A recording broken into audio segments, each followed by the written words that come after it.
All right, Al, you ready? All right. No talking for the next hour.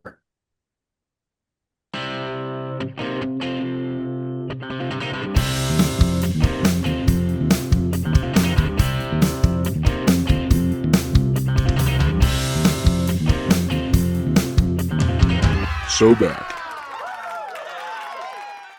What's up, everybody? We are so back once again with another podcast. We're still going, still trying to get this thing off the ground. Let's keep it going. We're moving well here. Another great week of football. You know me. I'm Ed Newbert. You know Austin. That's him there. We're all just Up. happy to be here. We're all just happy to have a good time. Happy to be here. Tough weekend, but we're gonna talk through it. Yeah, I mean, I'm ready to just get right into it. There's not much beating around the bush here. Let's go right into it. The Heartbreaker versus the Crimson Tide at home.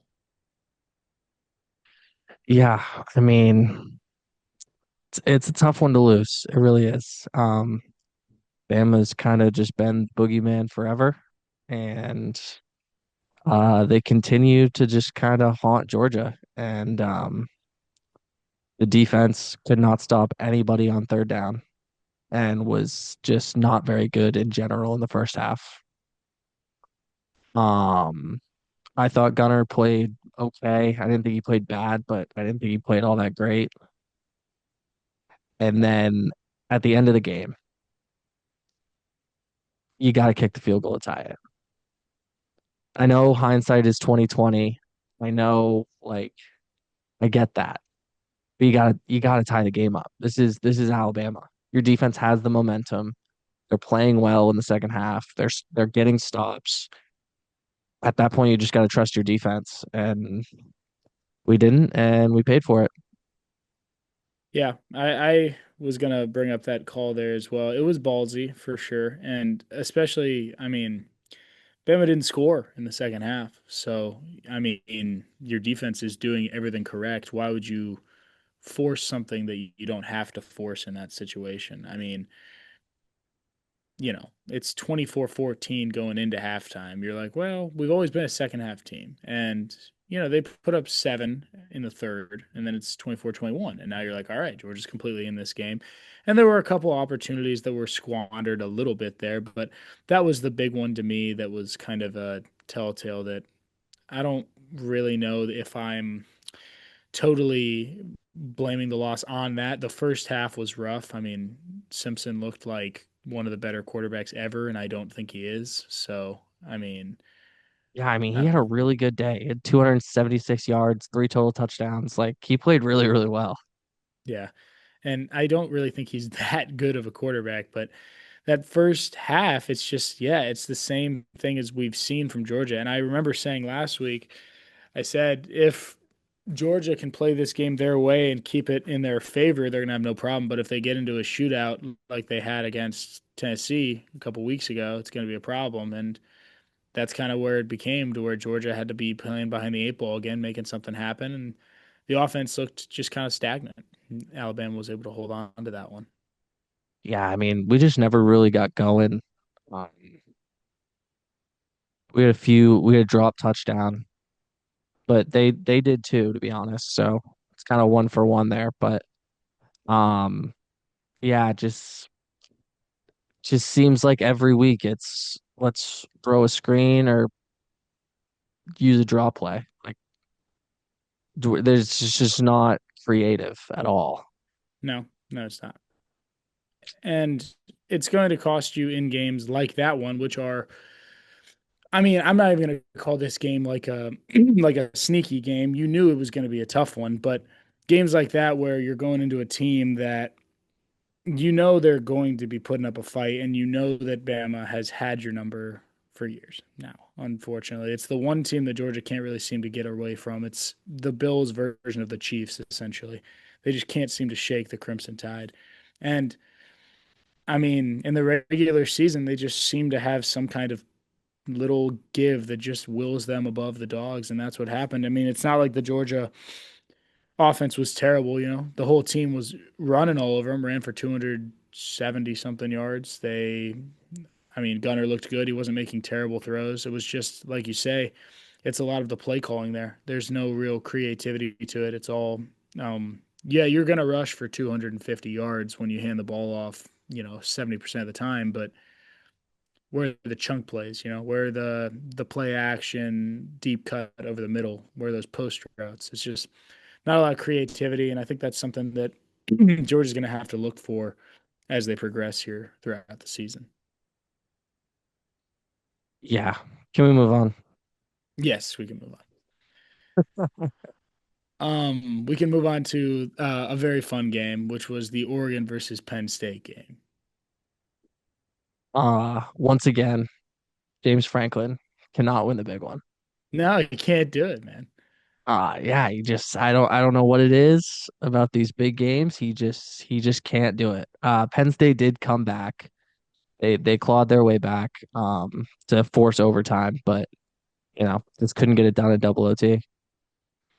No, I mean you just can't have that, and you can't have that be you can't have that be your MO when you're the number two team in the nation, that you can't win the big one. That can't be your thing, or you're never gonna like get the big one if that's your thing, is that you don't get the big one. And again, it's the same thing that I was worried about going into that game, which is just that Drew Aller again just doesn't look like he's that good of a quarterback. And I mean, yeah, the team scored 24 points. I mean, which is pretty good. That'll win you some games. But Drew Aller threw for 137 yards. Like that's just not enough. And he threw the pick at the end in overtime. A terrible interception. Terrible, Yeah. terrible interception. But Dante Moore had a huge game. Yes. He Yeah. played he played very, very well. Yeah, he looked good. The Oregon offense answered the questions that we were all wondering, which was, how will they compete when they play against a team that is worth something? And whether or not, I mean, Penn State didn't win the big one, as we said they needed to do. But this is a good team, and it's going to be a team we're going to see playing in January. This is going to be a team that we're going to be seeing. They're not going anywhere. Their schedule's not hard enough that they're going to lose another one, probably, that's going to be completely demoralizing to them. So I expect this team to still make the college football playoff, but I just I don't seem to have that kind of like, I don't know, like a couple weeks ago before this game, or even last week, I'm thinking, this team's looking to win the national championship, and I'm like, I could see that. I could see Penn State doing that. And now after this game, yeah, it's a close game, and maybe Oregon's a contender, but I mean, you just need to have that one in front of your home crowd in a whiteout game. That's one of the hardest environments to play in. You have to have that one. One complaint I had about this game is Penn State should have been wearing white jerseys, and then Oregon should have been wearing all black, and it would have looked sick. We talked about that last week, and I was excited to see it. And then Oregon came out with the blue jerseys. I mean, or not Oregon. Penn State came out with the blue jerseys. Oregon looked good. Oregon always looks good, but Penn State just Yeah, wore the same jerseys they always wear. yeah, I didn't like it, but that's okay. Um, yeah, I don't know what to make of this because I still do think Penn State is very good. So like, I just think both of these teams are very, very good, and it's one of like similar to the SE, similar to Bama, Georgia. I think both of those teams are very good still. I don't think Georgia's I by any means bad. So, I mean, it's kind of like one of those, the top end of the Big Ten is really starting to be like, okay, when one of these teams loses, like it's still a battle of the Titans.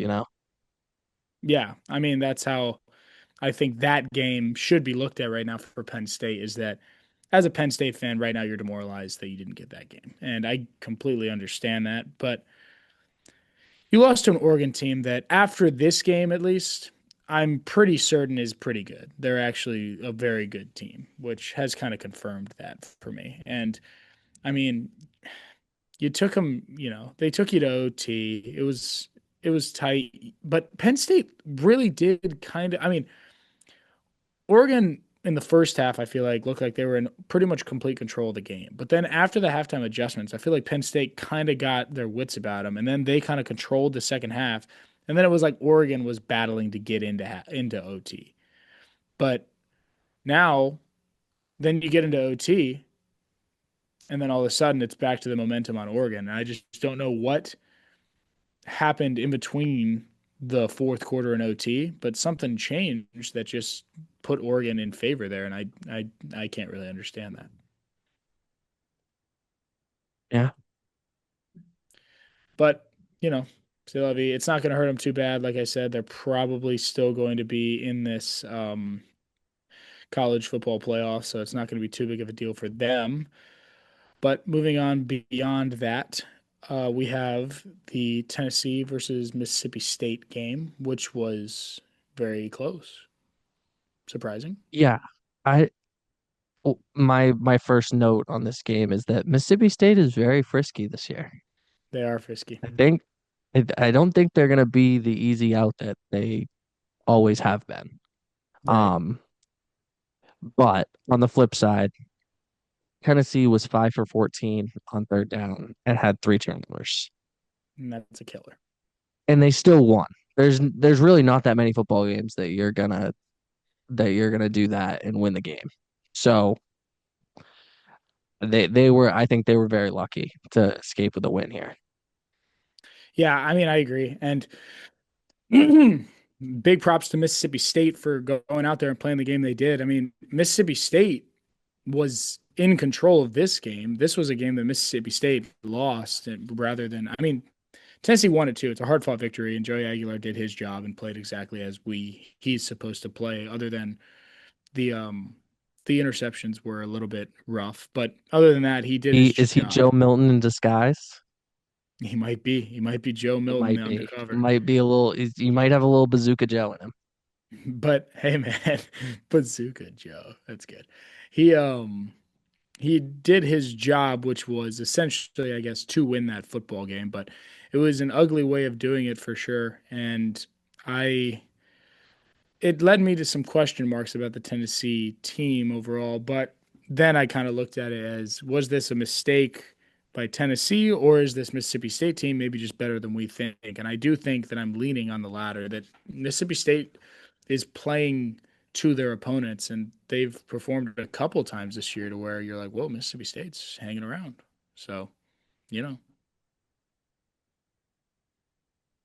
Yeah, just overall good performance from Mississippi State. Not that great from Tennessee, but it shows how hard it is to win um, in the SEC and on the road. Um, all of these environments are still tough. There's still only 6 of these games a year for these schools and these teams that live and breathe this college football. So they come out. All these stadiums are full, especially when a team like Tennessee comes to town. So it just shows how hard it is to win in this conference, I think. yeah. And I think it was the depth of the Tennessee team that overall ends up winning this game. You know, receivers stepping up in big plays and the defense capitalizing on the mistakes that Mississippi State made rather than, rolling over. I feel like Tennessee took advantage of the mistakes by Mississippi State more than Mississippi State took advantage of the Tennessee mistakes. And if you flip that, Mississippi State wins this game and it might not even go to OT. So I think that was the difference there. But, you know, Tennessee ends up getting the win there. So they're not going to get screwed too bad in the sense of, the future going forward. But then we have the game that I think really starts to make me question things here, which is that Ole Miss ends up beating LSU in a pretty substantial fashion. I mean, it's a 5 point game, but I think that it was actually, I don't think LSU was, I mean, they were in it because they had a drive to win the game, but Ole Miss controlled. Ole Miss controlled this game. Yeah, I mean, Ole Miss dominated this game. Their offense was just too much for this LSU defense, which I don't think is very good. Characteristic of Brian Kelly teams. It's got a really good offense, but the defense is sometimes lacking. So 488 total yards for Ole Miss, 170 rushing. Um, they dominated this game. They had the time of possession. Um, and they just came out and got a big win. It's a huge one. I think it's so, I mean, like you say there, so Ole Miss out gains LSU by over 200 yards this game, right? It's nearly impossible to win a football game when you're getting outgained by over 200 yards. And additionally to that, early in the year, there were question marks about the LSU run game because of how bad they struggled last year. And I feel like up to this point, they kind of survived and, the allegations were kind of like forgotten about. But this game, they only rushed for 57 yards on 22 carries, which is now allowing that is, you know, Like 2 yards through, carry yeah, two and a, somewhere in yeah, there. so yeah, which if I ran the ball 4 times, first through fourth down, I'm probably not going to be close to a first down. That's a problem. That becomes a problem. If you're not over at least 3.5, 4 yards a carry, it starts to kind of become a problem, average at least. I just think that that was a serious issue. And now it completely takes you to look into the credibility of this LSU team who hasn't really beaten anyone substantial now, except for, they beat Clemson, right? Who is terrible. They beat Correct. Florida, who is terrible. So who has LSU beat that now actually makes us believe this is a top 10 team in the nation? Yeah, I mean, you gotta start to ask the question. Um, I s- I struggle to say that they're not a good football team. I think they are still very good. Um, but you know, when the big game came out, they just couldn't answer the bell. But I think that's credit to a very, very good Ole Miss team and a well-coached Lane Kiffin team. Just really brought it to that defense. Whit Weeks, uh, coach's daughter's boyfriend. He was puking on the field. Like it's they really took it to him. So I'd say more credit Ole Miss than down LSU. You know.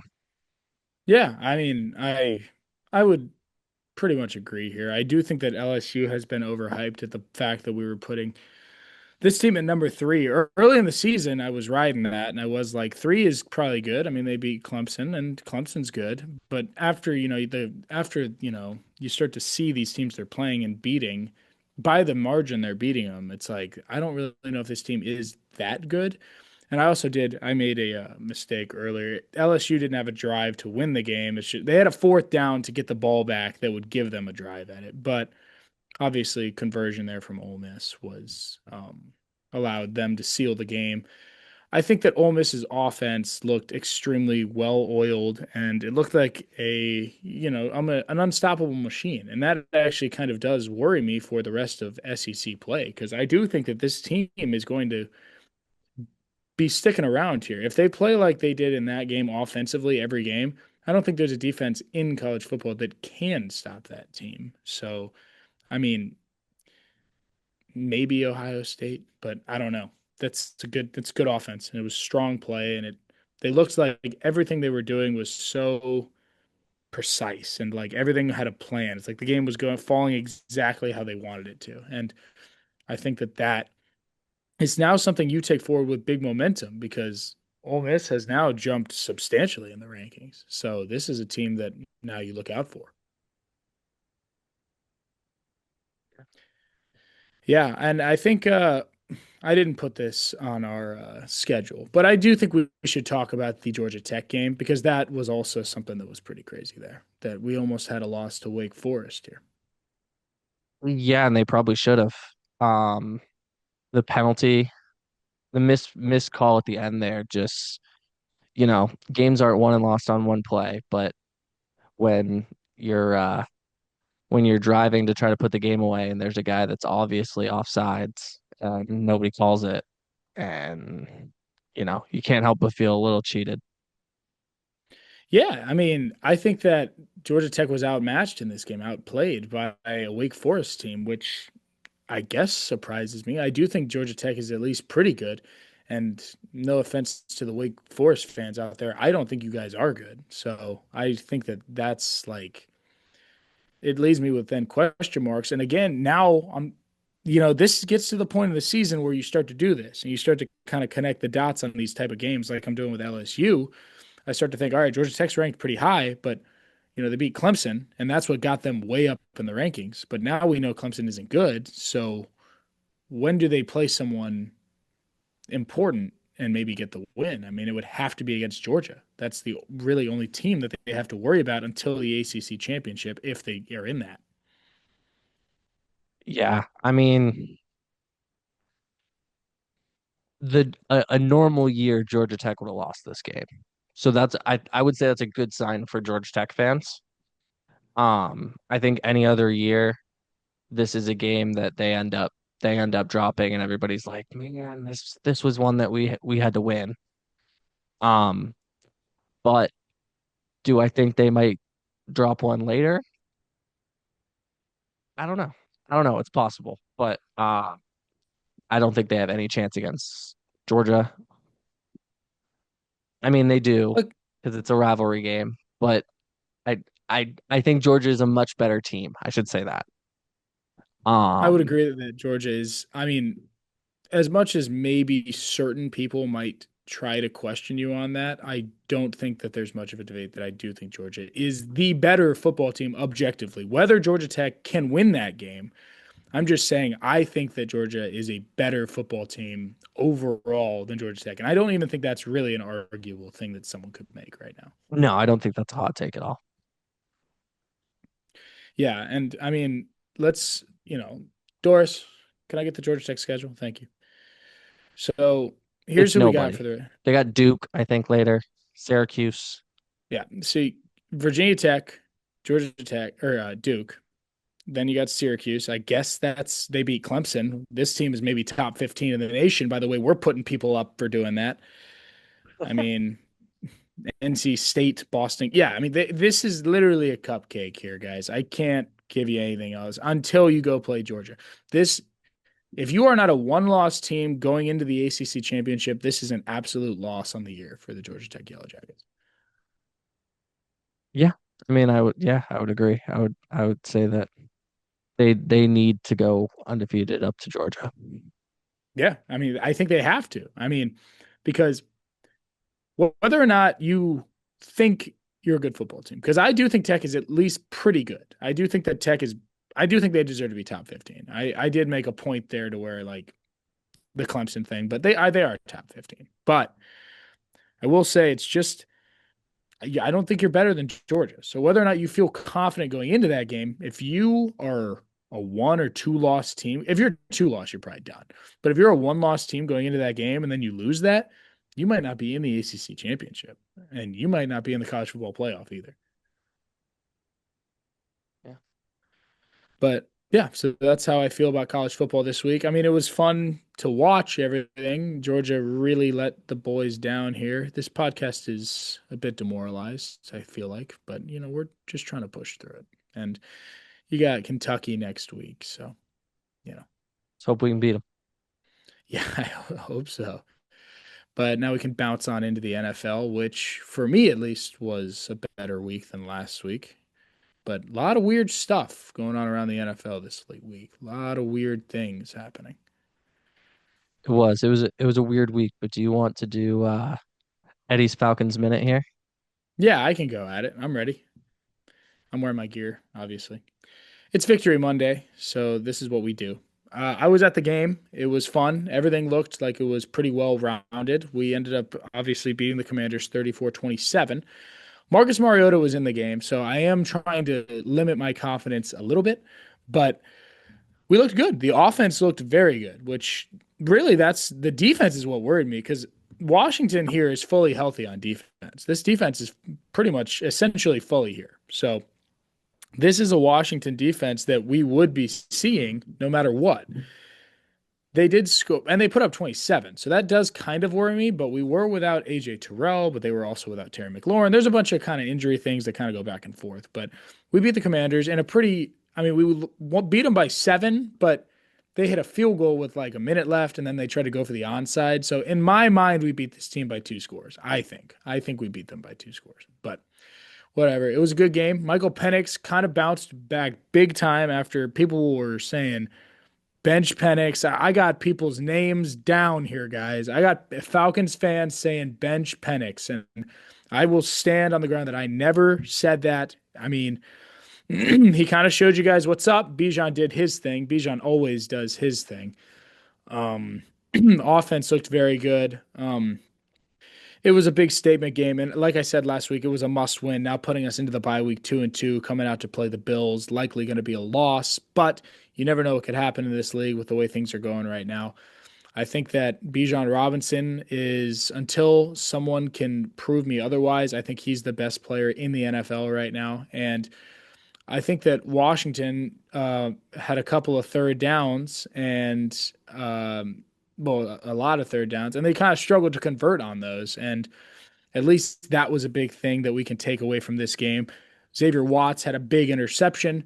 I feel good. I feel good going into the bye week. I don't feel great because we still did lose by 30 points to Carolina last week, but I feel good. I feel a lot better than I did last Monday. So that's where I'm at with the Dirty Birds. Mike, your mic's muted. We'll cut that out. I just can't let you get away with the take that Bijan Robinson is the best player in the NFL. You He can't. is the best player in the NFL. He's not. He's not. Who's the best player in the NFL? Josh Allen. No, it's Bijan. It's okay to be wrong. That's a well, You're just upset because Bijan can't throw the ball. All right, he does it with his body. All right, he puts it on the line. okay. Packers All right, Cowboys. all right, guys. It's Josh Allen, but we're playing him in 2 weeks. Let's not get his head too big. You know, We'll see what happens in 2 weeks. I expect. I mean, we'll talk about that next week, but I don't expect to win that game. We'll put it at that. Packers Cowboys. Hi. Sunday night football. Crazy. Suck. Why are we tying in football games? This Yeah, this is blows. I crazy. stayed up till midnight. Although I will say, woo, scoregami. So that's pretty sweet. Scorigami. I was gonna bring that up. It was a scorigami. The scoregami. So we got that. 40-40. The second highest tie of all time. In my opinion, there should never be a tie, but second highest, I guess, is cool. I just I just can't understand the feeling of scoring 40 points on Sunday night football and you didn't even lose, you tied. It's just gotta be a real bad feel. Basically that game didn't happen. Right, exactly. It doesn't really hurt you, but well, in fact, I was going to say, I think for the Packers, this freaking sucks. I think the True. Cowboys are walking out of here like on top of the planet. Like, holy cow, we got stomped last week, and now we come in and tie the Packers. This is great. Without CeeDee Lamb, like, it's pretty impressive stuff. Did you hear that? No. Okay, cool. Sorry. Um, my washer was going off. Oh. Yeah, so we got big tie. Um, I I I don't know what to say about this Packers team because I thought they were really, really, really good. I know we And they both just do did. this. That was a Yeah. three. That was a three, really. Um, but they score 40 points, but the defense can't stop the friggin' Cowboys. Yeah. So, I mean, I think they just gotta kind of try to flush this one and move on. I mean, we're talking about pretty much identical games from Dak Prescott and Jordan Love here. We're talking over 300 pass yards, 3 touchdowns. These are pretty much identical games. These guys came in and did their job, but this is like the same Packers defense that 3 weeks ago I was saying there's not a team in the NFL that could like score more than 20 on these guys. And now the Cowboys come in and put up 40. So I'm like, what? Like the Lions get held to a garbage time touchdown for their first score, but the Packers put up 40 3 weeks later. Who are these guys? You know, like I don't understand. And then in overtime, the Cowboys go down and hit a field goal, but you only get 10 minutes in OT down. But anyways, they go down and hit a field goal. But the Packers have the ball. You've got the opportunity to win the game, and you've been playing great all year, and you had time. Jordan Love almost lost the game. He almost took too long to throw the ball on the final play, and they almost lost. Like, that's just bad clock management. I consider this a huge loss for the Cowboys. I know it's a tie, But this is a big loss for the Cowboys, in my opinion. You mean the Packers? Yes, Packers. Big win for the Cowboys. Win for the Cowboys, loss for the Packers. Uh Jags Niners got a little bit testy there. Do you Yeah, see Liam Cohn confronting Robert Salah? yeah, because Salah said he stole signs, right? Uh Basically, but he said it was like legally stealing signs, but it was kind of a weird quote. Um, but I don't know why Salah's saying really anything. He's what, the defensive coordinator for them? Right. Um, And that's not even what the Niners are known for. right. Um, and the Jags are good. I think they're a very good team. Uh, Liam Cohn is changing the culture there in Jacksonville, and I'm really up on the Jags.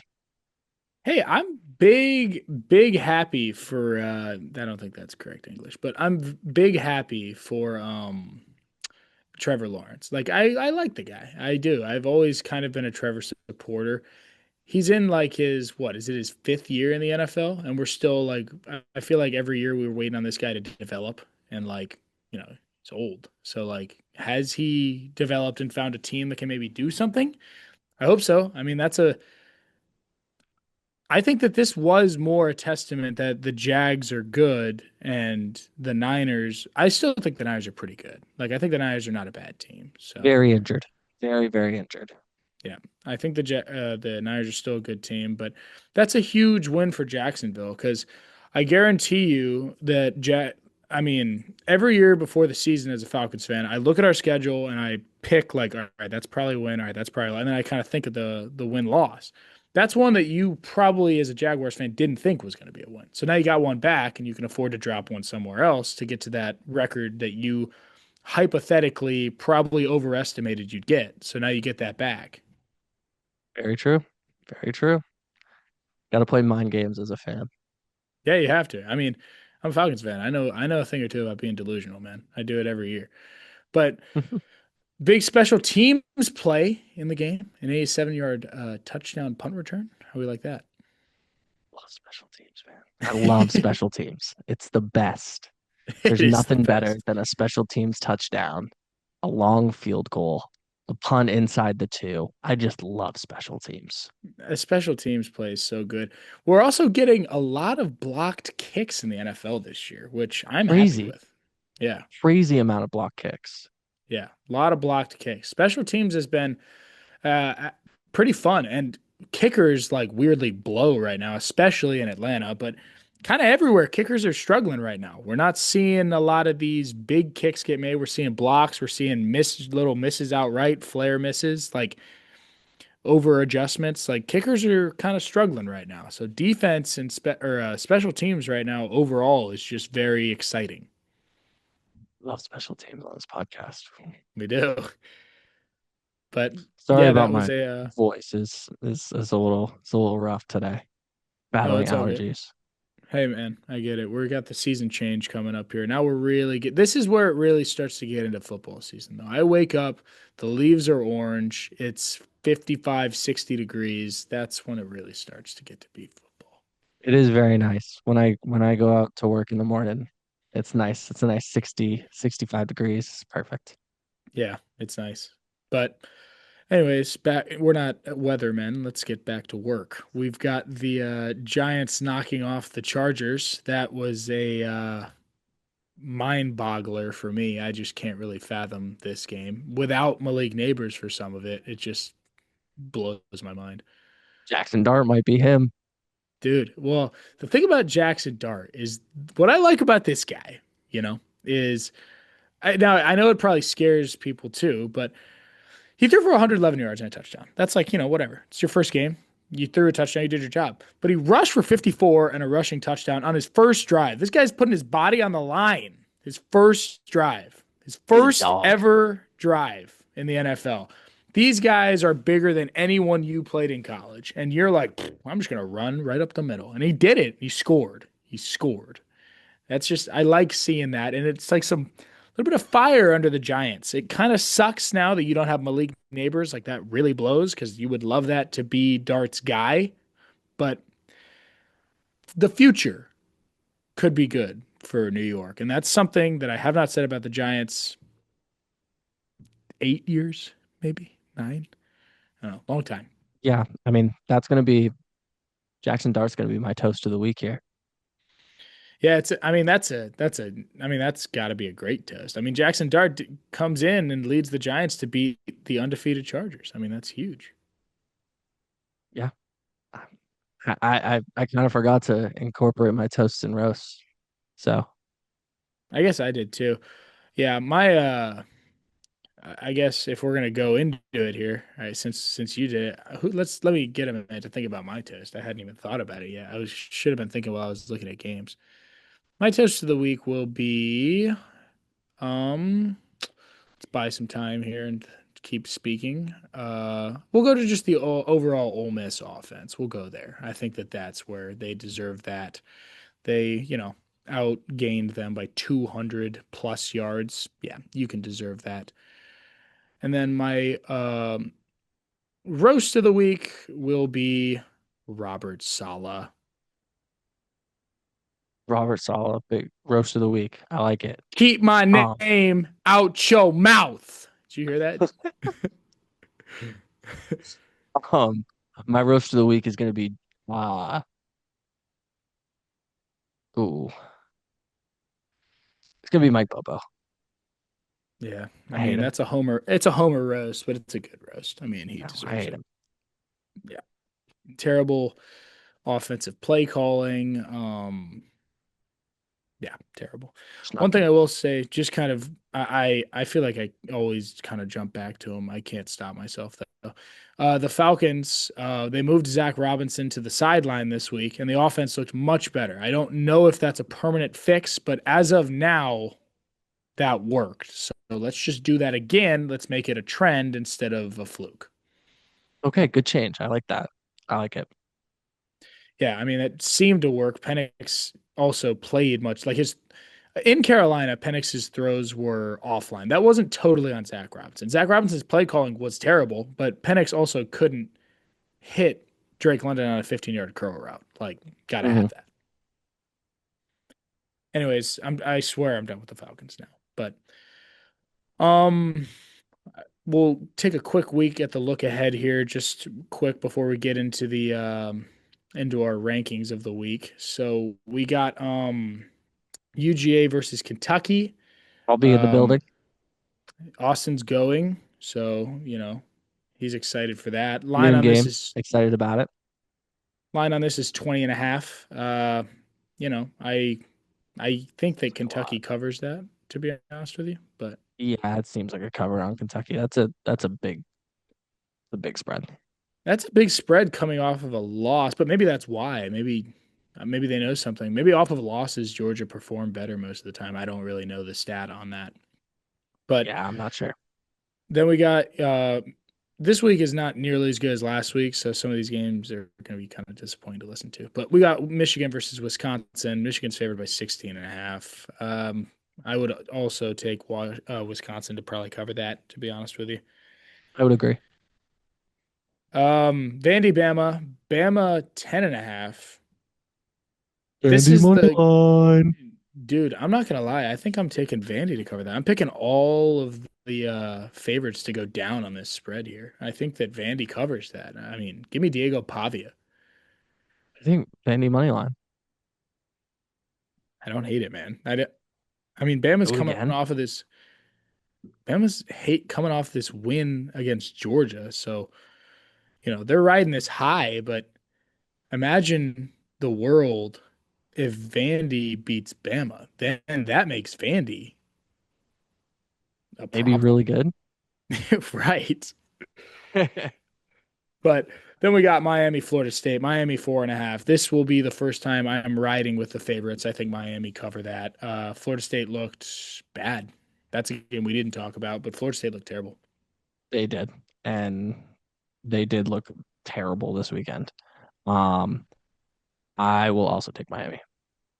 Yeah, I think that that's just a safe play. Carson Beck hasn't changed. They didn't play this week, so until I see something otherwise, I think Carson Beck is one of the best QBs in college football right now. Um, Florida, Texas. Texas favored by 6.5. Feels low. Give me Texas. Uh, Give me Florida just because I think Billy Napier is coaching for his job. He's got to show up in these big games. Maybe keep it close. And I don't think Texas is that great. Now, I also don't think Texas is that great, and I think that this is going to be a big test for Arch Manning. Not really a test. I mean, Florida's not really that good, but I think you're right that Billy Napier tends to perform in these games where his back is to the wall, and his job has been on the line for Florida the past 2 years. And then I bet you Florida, other than maybe Georgia, Florida might win out, and they're going to be like, dude, we got to keep this guy. He's getting hot. Yeah. Yeah.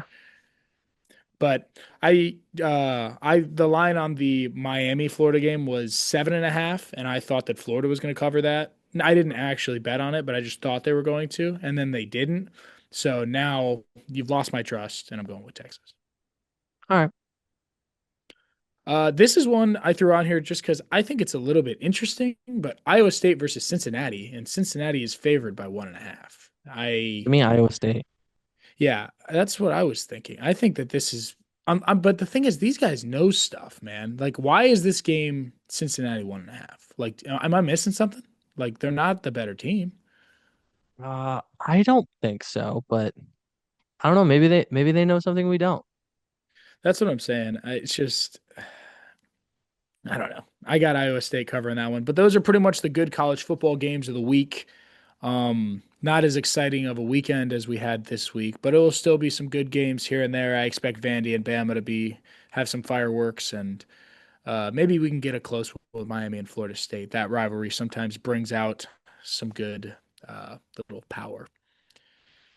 But now we can jump into the AE poll of the week, which is going to be likely monumentally different than last week. Definitely. After, um, although we did bump LSU down last week, despite them being on getting a win, we bumped them down. And I'm happy we did that because now We're that smart. looks good. We're smart Right. guys. They're going to be even lower than we put them, but yeah, so we can Yeah, just get out the gates here, get one out of the way, Eastern Michigan. of course. Yeah. So Eastern Michigan at one. Ohio Ohio State. yeah, Ohio State won't be moving until, as we've said the last, I think it's 4 episodes now that we've done this, maybe 3. But Ohio State won't move until we see something that proves otherwise. There was a moment early in the game where I did think Washington was going to kind of battle a little, but they ended up getting pummeled. They did. I got Oregon at 2. Yeah, I was like thinking here, like maybe I throw Miami there, but it was such a good win for Oregon. I think that they deserve to be there. Yeah. And Miami Then hasn't Miami at 3. shown. Yeah, Miami at 3.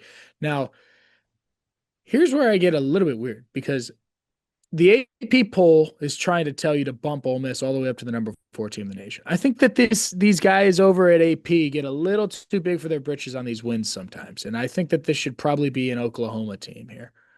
I agree. I was gonna suggest the same thing. I don't think Ole Miss should be there. Yeah, I just think that sometimes they just bump them over just one or two too many teams, and I'm like, all right, they shouldn't go up 9 spots. Like, come on, give me a break. Right. And then I'm also gonna put Texas A&M there too Yeah, I at like A and 6. M at I mean at 5. 5. Sorry. Yeah, I like A&M at 5. I think that's a good call. They performed. Actually, it was pretty close with Auburn this week, but Auburn's frisky. We said that last week. They performed well last week too against Oklahoma. So Auburn is better than we think. They just have had kind of a roughy schedule wise. And yeah, and then I think, obviously, if you're going to throw Oklahoma at 3 or at 4 and then A&M at 5, obviously at this point, Ole Miss does go in 6 because Penn State did lose. So um, Ole Miss would have to go at least above Penn State in some manner. Yeah, I would agree. Ole Miss at 6, Penn State at 7. Yeah, No, it's gotta be yeah, Penn 6 and State 7. though. Yeah, gotta be Penn State here at 7. So the AP poll obviously has all those teams in the top 7, but we did move a couple things around, which I think is correct. Now, here's where I'm gonna get weird. Okay, Indiana's here at 8, and that's what AP is trying to tell you. Indiana's not that good. Okay, they beat Illinois, but they're not really that good. I'm throwing Bama here at 8. I like it. I like it. Bama at 8. I'm throwing Bama here at 8. And then again, I'm still kind of on the fence here because now we get into the teams that I really don't actually think are that good. And then Georgia's hanging around there. Am I a homer for putting Georgia at 9?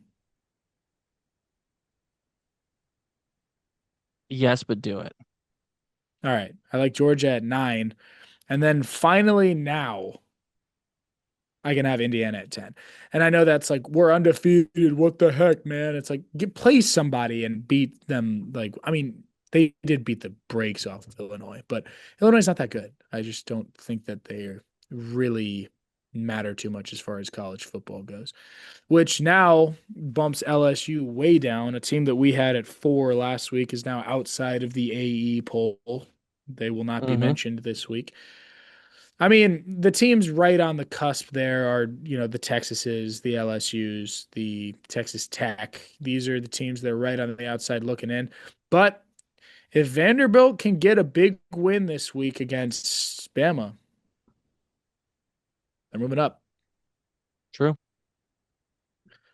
But that's the AE poll of the week. So those are you guys' true top 10 teams of the nation. Always come to the SoBack podcast for the truth. Um, and finally, I created a new segment that Austin doesn't even know what it is. So We're gonna figure it out though. it's pretty self-explanatory here, guys. So this segment is called Shid, Mid, or Legit. I'm pretty much gonna name him 3 teams that are in either college or NFL football right now, and I just want you to tell me, is this team shit? Is it mid or is it legit? Pretty self-explanatory. Okay. All right. I like it. All right. Well, let's just get started with where the Green Bay Packers at.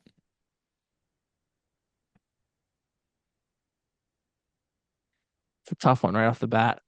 Yeah. Um, I still think that the Packers are legit. Okay. I think, you know, there's room to stumble. It's early. Uh, um, I should have just said legit. Uh, but I still think they're a good team, and they should win their division. I think we'll just see this as like we'll look back and be like, remember when they tied the Cowboys? Yeah, I kind of agree with you there. I think that's a legit team or legit, no matter what. I don't really think that it's a. I mean, it's been kind of a weird start, but they're 2-1-1. It's better than being 2-2. So, It's better. all right, now let's go into Indiana. Let's do Indiana next. Where's Indiana I'm tempted to say shid, but I'm gonna say mid. at? Okay, all right. I think that a 5-0 Indiana team would be pretty pissed if you put that team in shit. I'm not gonna lie. Correct. That's why I didn't do it, but I wanted to rage bait it. Yeah, I mean, I agree. It's a mid team. We haven't seen much. We're not going to see much. They have an easy schedule. They're going to be ranked in that now, essentially, unless something miraculous happens. Unfortunately, with the way that Indiana's schedule is right now, they're just going to be a top 10 team for the rest of the year because they're ranked so high off of that win that they're probably just going to be up there for. I mean, they play Oregon, but which actually will probably be a loss. But after the Oregon game, you get kind of back into that top 10. I expect this team to be hanging around as long as they can stick even minimally close with Oregon. They will get into the college football playoff and then do what they did last year, which is nothing. I think they'll definitely be in the conversation. Yeah. And then our final team in the nation, something that hits a little hard to home. Your University of Georgia Bulldogs.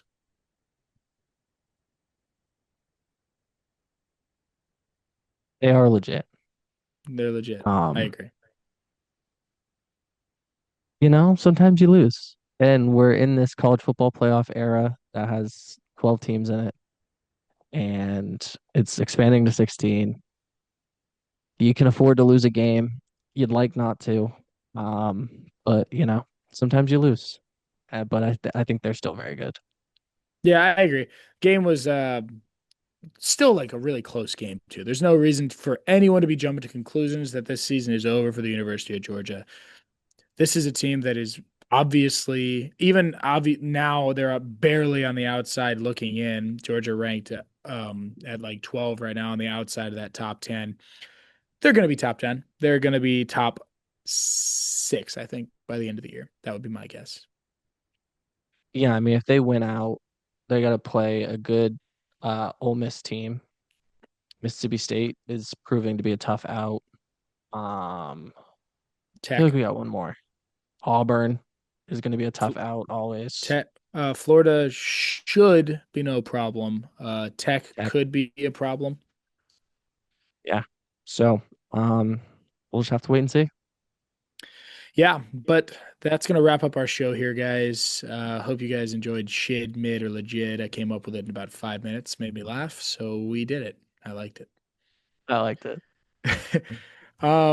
We appreciate you guys for listening as always. We're back on schedule this week, so this should be coming out on Tuesday, which to me is tomorrow morning at 9 a.m. For you guys, that'll likely be in the past. So, hello. It will definitely be in the past because they're listening. Yeah, it'll be in the past. So, anyways, thanks for listening, guys. Hope you guys have a good week, and we'll see you guys next Tuesday. Peace.